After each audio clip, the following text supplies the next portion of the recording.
Dawson's Rambles.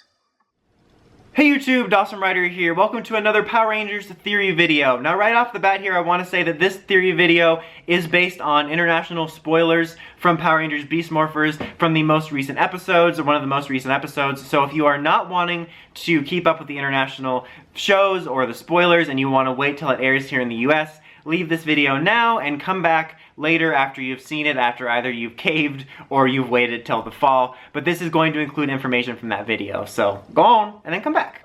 In this most recent episode, the first one of the international airings, we went into something called the Ranger Vault, and it revealed to us that Nate and Grid Battle Force has a collection of old Ranger tech of morphers and weapons. Not only that, they have access to a great deal of archives of the Rangers that Devin is combing through in the episode, and that's where he finds out the information about Dr. K, which very much reminded me of Tommy's archives, and so that raised the question of how, you know, they got their hands on it and like how connected they are and stuff like that. We've gotten some other previous small little Easter eggs, like in the pilot they mentioned Rita and the guy from Ninja Steel whose name I'm forgetting at the moment, but there's kind of been this loose feeling of world connection. I still think that they could have maybe connected a little bit further earlier on before this, but that's beside the point.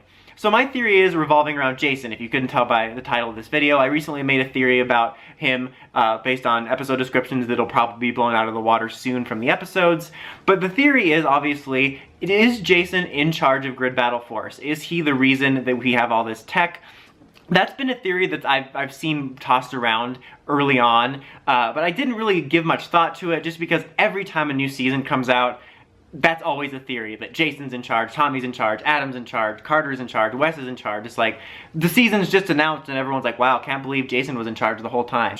But given that Jason's gonna be in this season, and mainly something I forgot to talk about in my original Jason theory video was that Devin seemed to recognize him, which made me think maybe they met before, but maybe he is the leader of Grid Battle Force, and his Ranger connections is why they have access to all this in a similar fashion to why, or how Tommy got all that Ranger information in his little dino cave. Maybe they even work together. I doubt they would mention that, but that could be possible. I think this made it much more possible, unless, again, this theory video could get blown out of the water within a few episodes. Unless that happens where he actually does meet him in the Signal episode or something, and it's kind of like Dr. K where he appears earlier than expected and then he's in the team up. But that could be why Devin recognizes him, because in the first teaser he says Jason, and that could be why. He is the leader of Grid Battle Force, or a higher up in Grid Battle Force. I think that would be really cool. I would not mind that at all. It would be nice to have somebody like Jason have a similar type of role of Tommy, of kind of like this new, like, torch carrier, the torchbearer, Takuvma. Him, you know, carrying like Zordon's role on in a way. I really like that idea of him either being at the top or like within like maybe the board of Grid Battle Force directors. However, personally, I don't think that he is in charge, but I think he works with them like as a consultant. Like he helped them get it. And I think that could be another way. Although, the thing is that he recognizes Jason probably because of the archives. So like it's cool to think about this, like maybe he recognizes him because he works for Grid Battle Force or donated to them, but it's more than likely the reason he recognizes him is because of the archives, because in the episode he looks up RPM Rangers and Dr. K. So that's probably the reason, but it's still fun to think about. And I was not expecting to see this Ranger Vault and stuff like that, so at least opens the possibility.